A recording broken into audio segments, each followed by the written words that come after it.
What's up tout le monde, mon nom est Maxime Ouellet, vous écoutez un Chichi qui existe. Ce soir, c'est une vidéo spéciale que je fais avec vous. Je viens tout juste d'écouter la finale de Big Brother Canada saison 10 et honnêtement, c'est une excellente saison. Je vous la conseille très fortement. Je vous fais donc un tier list ce soir parce que vous connaissez mon engouement pour les téléréalités. Puis parce que Big Brother Canada, ça fait partie de mes téléréalités préférées. Donc je me disais que c'était un incontournable pour moi d'avoir à faire un tier list. J'ai eu des gros coups de cœur cette saison au niveau des joueurs. Il y a des gens que j'ai détestés. Avant de commencer ma tier list, je tiens à vous dire que il n'y aura pas tant de montage. Ça va peut-être être un petit peu plus improvisé si on veut. Il va y avoir beaucoup de spoilers et je commence tout de suite avec un spoiler. Je vous parle du gagnant qui est Kevin. Très content que ce soit Kevin qui a gagné. Kevin, c'était mon boy. Si vous avez écouté la vidéo que j'ai faite avec Casey, je pensais pas qu'il allait gagner, mais au fond de moi, j'avais quand même espoir qu'il gagne parce que Kevin, dès le début, il l'a dit, c'est un vilain. Et les vilains, quand ils gagnent les téléréalités, ça me fait énormément plaisir. Surtout un vilain qui joue bien son jeu. Un vilain que tu sens que en dehors, ça reste une bonne personne, que c'est vraiment juste pour le fait d'être dans l'action, dans le fait de jouer, qui fait des moves peut-être un petit peu plus disgracieux. Donc Kevin, vraiment content qu'il ait gagné. Je le place tout de suite sur ma tier list. Pour moi, Kevin, ça va à S parce que c'est un joueur de la trempe à la rigueur de Kevin Robert Martin, qui est un des meilleurs joueurs. Si ce n'est le meilleur joueur de l'histoire de Big Brother. Pour vrai, franchement, Kevin, parcours impeccable, un joueur super attachant. Il a été capable de manipuler quand il a fallu manipuler. Il a été loyal quand il a fallu être loyal. Vraiment, Kevin, presque aucune erreur. La seule erreur, peut-être, d'avoir fait confiance à Josh en fin de parcours. Mais heureusement, ça lui a pas coûté la game. Ça l'aurait très bien pu lui coûter la game. Mais parce qu'il a été sous-estimé carrément par Josh et Betty, il s'est rendu jusqu'en finale et il a gagné. Donc Kevin, ça va à S. Marty, un de nos Frenchies de la saison, un Acadien. Marty a gagné le choix du public. Ça m'a un peu mind blown parce que pour vrai, Marty vraiment pas eu une game exceptionnelle. C'est probablement un des joueurs qui a eu une des games les plus en dents de scie de cette saison. Il y a eu des moments où est-ce qu'il a été un peu agressif, même si au final on sent que c'est une bonne personne, Marty. Je pense qu'il n'a pas toujours été présenté sous son meilleur jour. Donc honnêtement, ça m'a énormément surpris que ce soit le choix coup de cœur du public. Pour moi, Marty, ça va à eux. Puis là, c'est vraiment au niveau stratégique parce qu'en tant que tel, Marty pourrait très bien aller à C. C'est quelqu'un d'assez attachant. Mais niveau stratégique, vraiment, Marty a été un des moins bons joueurs cette saison, du moins à mon avis, à moi. Il aurait pu se ramasser à F, mais il y a quand même beaucoup de comp win, Marty. Pendant un bout de temps, c'était lui et Gino qui s'échangeaient le patron quasiment d'une semaine à l'autre. Même que pour cette raison-là, je vais le mettre à D parce que quand même, il faut lui donner ça. Mais c'est vraiment le seul aspect positif selon moi de la game à Marty. Pour le reste, ça a été assez ordinaire. Ensuite, il y a Jay. Jay, c'était un joueur pour qui j'avais beaucoup d'attentes. Je m'attendais vraiment à ce que ce soit quelqu'un d'assez dominant. Par contre, malgré son social game qui était très bon, ça reste un joueur assez ordinaire. J'ai rien de négatif à dire en ce qui a trait à Jay, mais j'ai rien de très positif non plus. Donc il va à C pour moi. Ça reste un joueur qui m'a laissé sur ma faim. Je le pensais beaucoup plus haut. Il est parti deuxième. Donc Jay, correct. Rien de mauvais, rien de très bon non plus. Alina, gros coup de cœur pour Alina, honnêtement. C'est probablement la seule personne en fait à qui Kevin a été loyal tout le long. Alina a été vraiment vue, je pense, comme quelqu'un qui a suivi les moves de Kevin. Mais je pense que ça, il faut quand même faire attention à ça, parce que souvent, c'est ce qui arrive quand il y a une alliance entre un homme et une femme. On pense que l'homme est comme le mastermind derrière tout ça, que la femme fait juste suivre. Moi, je pense que c'est un travail collaboratif. Alina, elle a eu vraiment sa part dans le succès de Kevin, pardon. Donc Alina, pour moi, va à A, même va entre A et S, je pense, là, pourrait très bien être à S, mais parce que c'est pas rendu jusqu'au bout, mettons-la à A. Pour ce qui est de Moose, c'est pas un mauvais joueur, assez sympathique honnêtement. J'ai appris à l'aimer. Je pensais pas l'aimer du tout au début, puis finalement Moose a réussi à gagner mon cœur. Donc pour moi Moose, c'est un joueur que je mets à B. Il a eu un très bon jeu, très bon social game.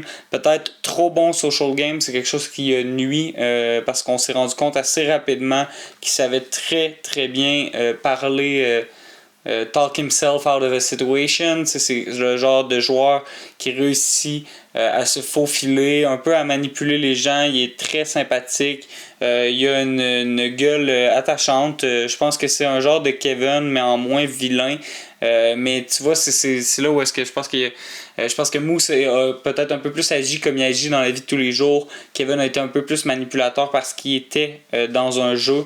N'empêche, Moose a été quelqu'un d'assez attachant, un très bon joueur. Donc pour cette raison-là, pour moi, Moose va à B. Au même titre que Jay Seline va à B, parce que Jay Seline, ça a été quelqu'un qui était capable vraiment de gagner des compétitions au moment où est-ce qu'il fallait qu'elle gagne des compétitions. Elle a été dans une alliance très forte assez rapidement. Oui, elle a été left out of a vote. Oui, on pourrait considérer qu'elle a suivi un peu Gino, mais encore là, je pense qu'il faut pas faire l'erreur classique. Là, vraiment, c'est pas Gino qui a amené Jaycelyn, pas du tout. Je pense que c'était un travail collaboratif entre ces deux-là. Donc pour moi, Jace, elle va à B.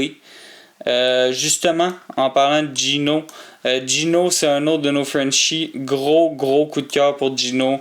Quelqu'un de super attachant, quelqu'un qui est capable de réfléchir à chacun de ses moves, qui est capable de les expliquer. Il y a eu des moments où est-ce qu'il a dû parler aux gens pour faire comprendre son train of thoughts. Vraiment, Gino, c'est un homme super brillant.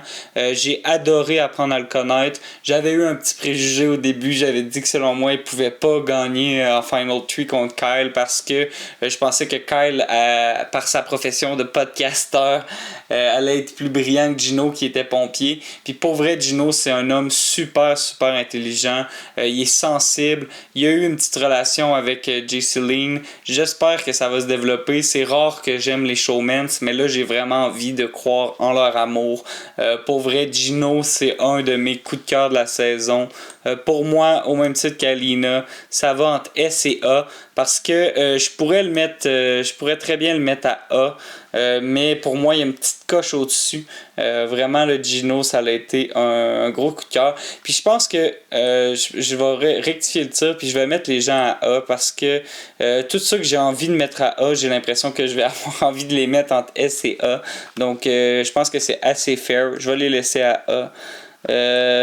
Tanisha, ça a été quelqu'un que j'ai beaucoup apprécié au début. J'ai aimé sa sensibilité. Puis finalement, quand elle a été mise sur le bloc, il y a eu une certaine forme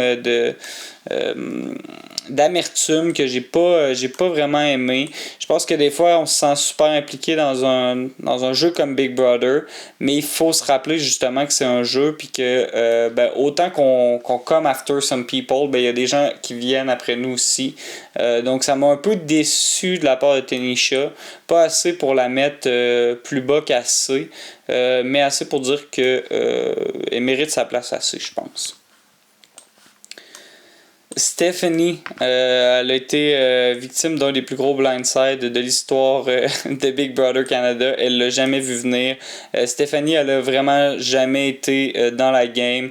Ça a été une joueuse très ordinaire. Je pense qu'elle comptait beaucoup sur ses charmes. D'ailleurs, je pensais que ça allait être quelque chose qui allait l'avantager énormément.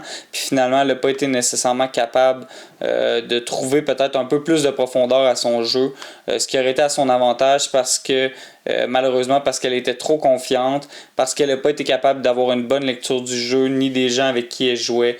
Elle a été éliminée sur un des plus gros blindsides de l'histoire de Big Brother Canada. Définitivement le plus gros blindside selon moi de la saison.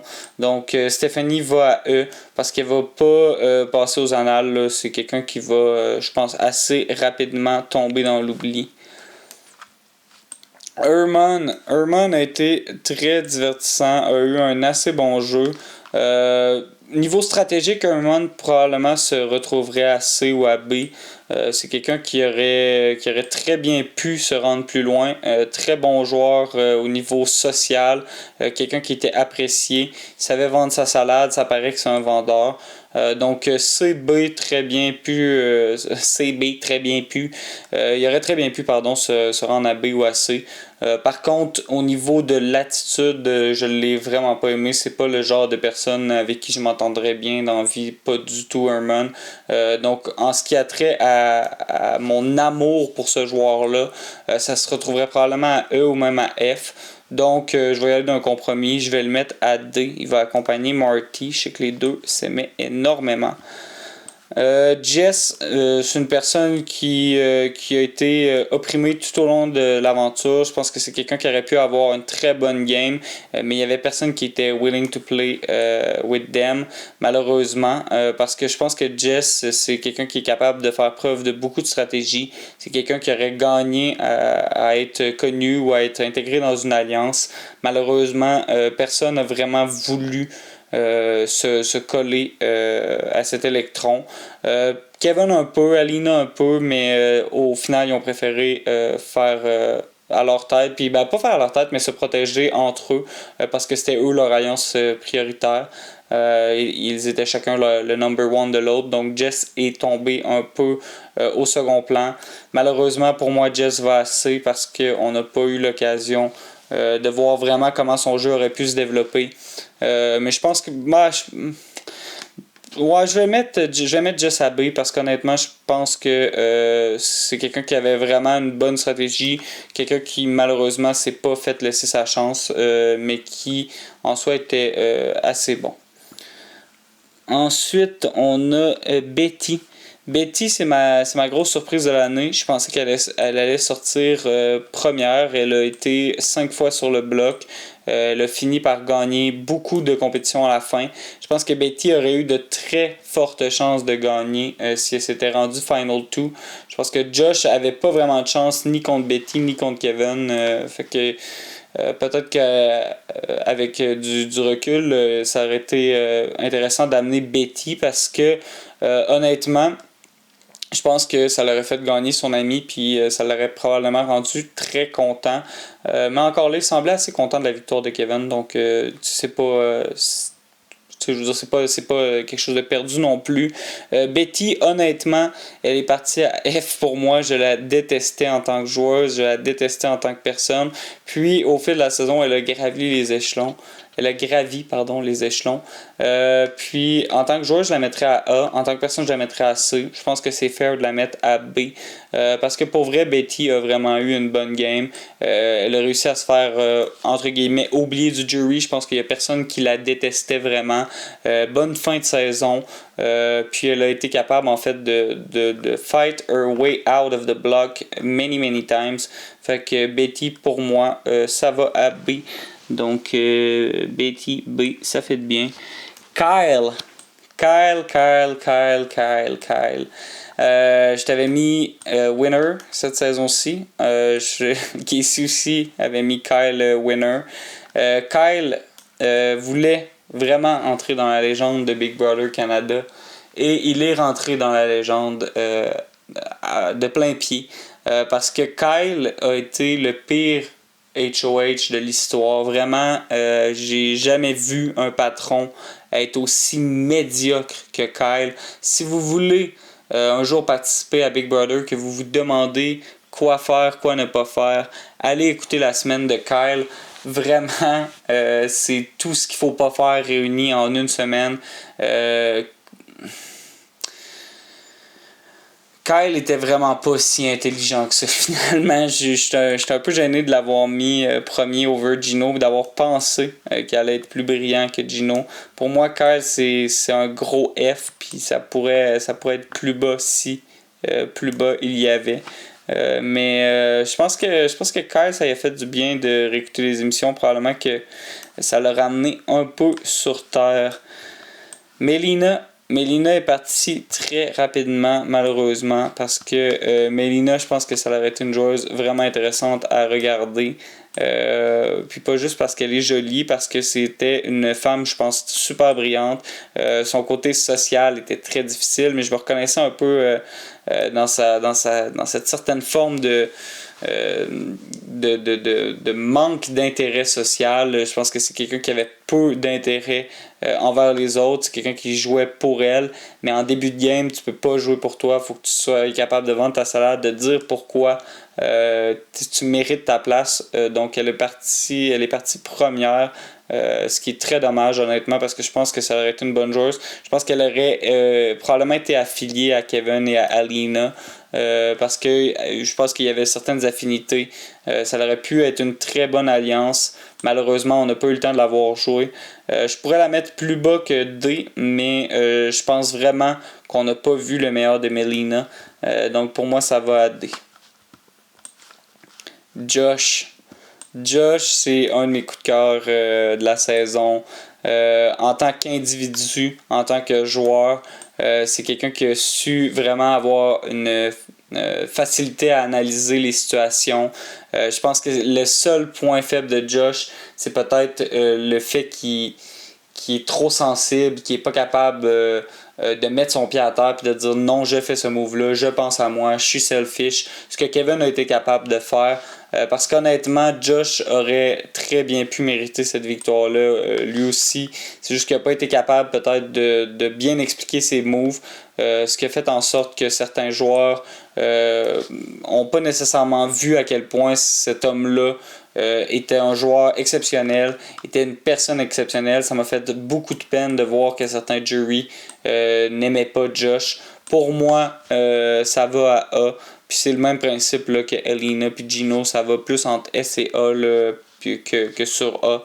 Vraiment, là, ce joueur-là, cet individu-là, c'est quelqu'un pour qui j'ai eu un gros coup de cœur. J'aurais adoré le voir gagner.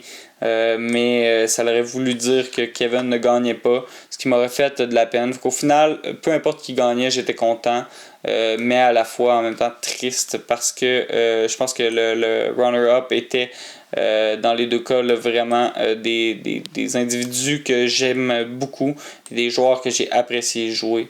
Et parlant d'individus que j'aime beaucoup et de joueurs que j'ai apprécié jouer, je pense qu'on termine avec une des joueuses que j'ai le moins appréciée en tant qu'individu. Définitivement, en fait, la personne que j'ai le plus détesté cette saison-ci, la personne que j'ai le plus détesté regarder jouer également, Summer. Summer qui a fait le contraire en fait de Betty. Summer, au début, je l'adorais, je la trouvais divertissante. Je trouvais qu'elle avait un bon social game. Par contre, ça s'est vraiment détérioré avec le temps. C'est quelqu'un qui était là pour avoir peut-être une première expérience à la TV pour devenir quelqu'un d'un petit peu plus influent. Ça s'est fait sentir tellement à la fin. C'en était déplaisant. J'ai trouvé que son attitude était déplacée. C'est le genre de jury que je déteste, genre de personne bitter. Faut comprendre les moves de nos adversaires. Faut comprendre que nos amis dans ce genre de jeu-là, c'est jamais nos amis, c'est avant tout nos adversaires. Je pense que Summer, elle a vraiment pas été capable de comprendre ça. Elle a un poor knowledge of the game. Elle a pas été capable d'offrir rien à personne. Elle a jamais commit to anyone. Vraiment, c'est une des pires joueuses de la saison. Probablement, selon moi, même une des pires joueuses de tous les temps. Même chose que Kyle. Elle va à F, puis même elle aurait pu aller plus bas encore que Kyle si plus bas il y avait eu. Parce que Kyle, au moins, c'est un imbécile heureux. Summer, c'est juste quelqu'un de déplaisant. Donc, c'est pas mal tout pour ma tier list. Je pense que c'est très fair comme tier list. J'ai vraiment aimé cette saison-ci. C'était à la hauteur de mes attentes. J'aurais aimé peut-être un peu quelque chose d'un peu plus flamboyant étant donné que c'était la 10e saison. Néanmoins, je pense que ça a rempli mes attentes. Vraiment grosse saison cette saison-ci. Ça set la barre haute pour les prochaines années. On a eu 2 grosses saisons en ligne, 2 casts qui fitaient super bien ensemble. Cette année, le cast était très jeune. Je pense qu'à certains moments, ça l'a paru. Je pense que ça le nuit à certains joueurs. Je pense entre autres à Marty. Je pense entre autres à Jess qui peut-être aurait été un peu plus apprécié par des contestants un peu plus âgés. Bref, grosse saison. J'ai quand même aimé la réaction du jury au final. Je pense qu'elle allait être un peu plus bitter quand on a vu les réactions dans le jury house. Ça semblait être vraiment un jury que j'allais détester. Finalement, je pense que ils ont été avec leur tête autant qu'avec leur cœur. Faut dire que le speech final de Kevin était exceptionnel. Donc c'était juste logique en fait que ce soit lui qui gagne, même si Josh l'aurait tellement mérité. On a eu un Final Four qui était vraiment intéressant. 2 duos. Josh et Betty contre Kevin et Alina. Ça m'a surpris en fait que ce soit pas une finale qui soit un duo intact parce que ça aurait fait du sens que Josh amène Betty, ça aurait fait du sens que Kevin amène Alina. Mais honnêtement, c'est un Final 2 qui m'a vraiment contenté. J'étais super content de voir ces deux-là en finale. Je pense que les deux auraient mérité de gagner pour des raisons complètement différentes. Donc je suis énormément satisfait de cette saison-ci de Big Brother Canada. Je pense que ça annonce très bien pour l'avenir. Je vous invite à regarder cette saison-là si ça n'a pas été fait. Je m'excuse pour tous les spoils qui viennent d'avoir lieu, mais je pense que c'est pas le genre de truc qui va vous empêcher d'apprécier la saison. Vraiment, allez voir la manière dont Kevin a joué. C'est un des joueurs les plus dominants de l'histoire. Arisa Cox l'a dit. Donc si Arisa Cox l'a dit, c'est que c'est vrai. Puis en attendant, on se revoit la semaine prochaine. Même si vous écoutez la télé, lisez des livres, ça vaut toujours la peine de cultiver son esprit. Ça nous permet de l'abrutir un petit peu sans se sentir trop mal. Même si la télé-réalité n'est jamais abrutissante quand on l'écoute avec un œil averti. Mon nom est Maxime Ouellet, vous avez écouté un Tchitch qui existe. On se revoit la semaine prochaine. Peace out, one love.